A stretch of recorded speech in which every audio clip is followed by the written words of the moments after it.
You've spent money on fungicides, you've sprayed your plants. For a few days it looks like victory, then the fungus comes back, stronger than before. You spray again, nothing. It's frustrating, it's expensive, and it's completely unnecessary. What if I told you the secret isn't a new chemical or expensive spray, but a simple kitchen ingredient that costs less than $1, backed by decades of research, and still works when synthetics fail? The twist is most gardeners ruin it without even realizing it. This is not hype.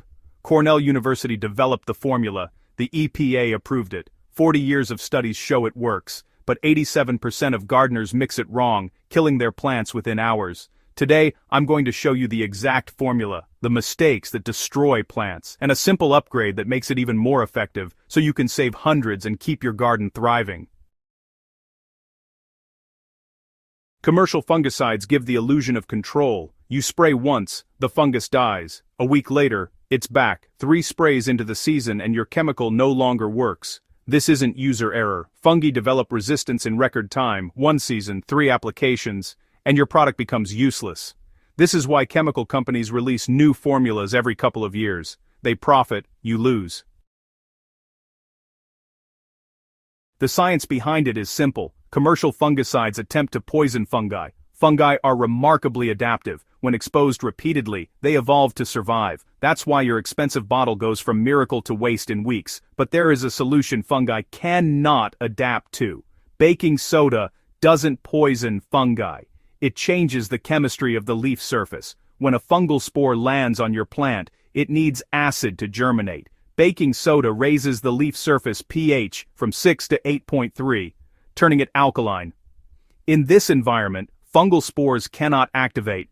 They die within 72 hours. This method isn't just effective, it's resistant proof. 40 years later, fungi still cannot evolve past this simple chemistry. This approach has been confirmed by research at Washington State, UC Davis, Texas, A&M, and multiple European studies. It's safe, proven, and cheap, but only if it's mixed and applied correctly. Get it wrong, and you'll kill your plants instead of the fungus. This is where most gardeners fail. Timing, ratios, and coverage make the difference between success and disaster. The formula developed over 3 years at Cornell University and approved by the EPA is precise. For 1 gallon of clean water in a pump sprayer, add 1 heaping tablespoon of baking soda, 2 tablespoons of horticultural oil, not vegetable oil, and 1 tablespoon of liquid soap, such as Dawn. Shake for about 30 seconds. The mixture should turn cloudy white. That cloudiness is correct. Do not increase the amount of baking soda. 2 tablespoons raises the pH to 9.1, which damages plant cells. 4 tablespoons can kill entire plants in just a few hours. The Cornell ratio is the maximum safe amount that kills fungus without harming your garden. Even with the correct formula, timing is everything. Spray only in the early morning between 6 and 9 a.m. or late afternoon after 5 p.m. Never spray in direct sunlight or when leaves are hot. On a warm leaf, water evaporates quickly, leaving concentrated baking soda behind. A safe solution becomes toxic. Most leaf burn incidents are caused by incorrect timing, not the formula itself. Coverage is equally important. 80% of infections actually begin on the undersides of leaves. If you're spraying only the tops, you're really just treating 20% of the problem, so use a wand or nozzle to spray underneath first, then the tops. It's tedious, but honestly, it's essential. Full coverage is the difference between 70% control and complete failure. Forget daily spraying, and really, forget bi-weekly attempts too. Research shows the correct schedule is 1 spray every 5 to 7 days for 3 applications. The first application kills active fungi. The second, applied on day 6, eliminates any spores that germinated after the first spray.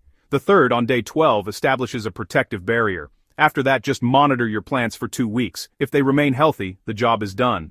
Overspraying stresses plants, builds sodium residue, and can even reduce photosynthesis. Stick to the schedule. Timing, coverage, and consistency are more effective than brute force.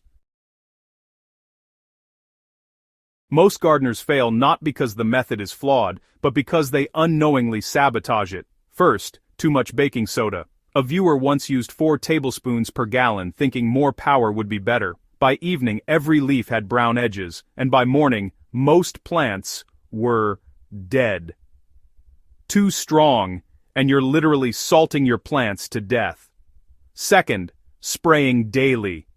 Constantly altering the leaf pH stresses plants, weakens stomata function, and blocks light due to sodium residue. Third, mixing with other products, fertilizers, neem oil, vinegar, and hydrogen peroxide interfere chemically. Baking soda is alkaline, fertilizers are acidic, vinegar cancels it completely. Only water, baking soda, oil, and soap, no exceptions.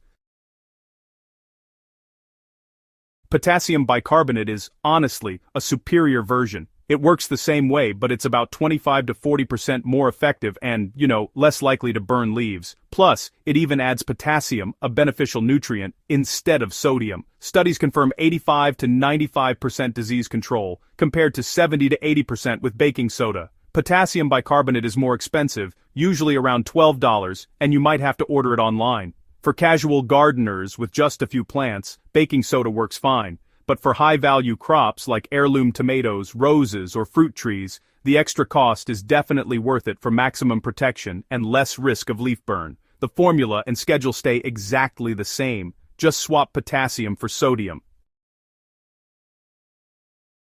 This method shines against powdery mildew on cucumbers, squash melons, roses, and grapes, giving 70 to 95% control. It handles early blight on tomatoes and black spot on roses with moderate success, but it's best used preventively. Downy mildew can see 60 to 70% reduction if plants have good air circulation. It does not work on septoria leaf spot rust diseases, fusarium wilts, or late blight. So, set expectations correctly. This is a tool for specific problems, not a universal cure. Use it wisely and selectively for best results. Commercial fungicides cost $25 to $35 per bottle, requiring 4 to 8 bottles per season. Total expenses run $100 to $280, with resistance guaranteeing mid-season purchases of alternative products. Baking soda costs just $3 per box, plus $8 for horticultural oil. Total for the season is $11. Even potassium bicarbonate costs less than a single commercial fungicide cycle and saves hundreds over time. Over 5 years, correct use of baking soda can save between $500 and $1,750. That is enough to build a greenhouse or invest in garden infrastructure. The money saved is real, tangible, and recurring. The formula is precise. 1 heaping tablespoon of baking soda, 2 tablespoons of oil, and 1 tablespoon of soap per gallon. Never adjust. Timing and coverage matter. Spray early morning or late afternoon, and never miss the undersides. Stick to a 5 to 7 day schedule for 3 applications. For high-value crops, consider potassium bicarbonate for a significant boost in effectiveness and safety. Fungi cannot develop resistance to chemistry. Use this advantage. Mix fresh, spray wisely, and cover every surface. Your plants will thrive, your wallet will thank you, and you'll finally understand why simple, research-backed solutions outperform expensive chemicals every time. Subscribe to Soil Sage Chronicles for research-backed gardening tips, cost-saving methods, and practical advice every week. Share this guide with your fellow gardeners so more plants survive and thrive using this proven method.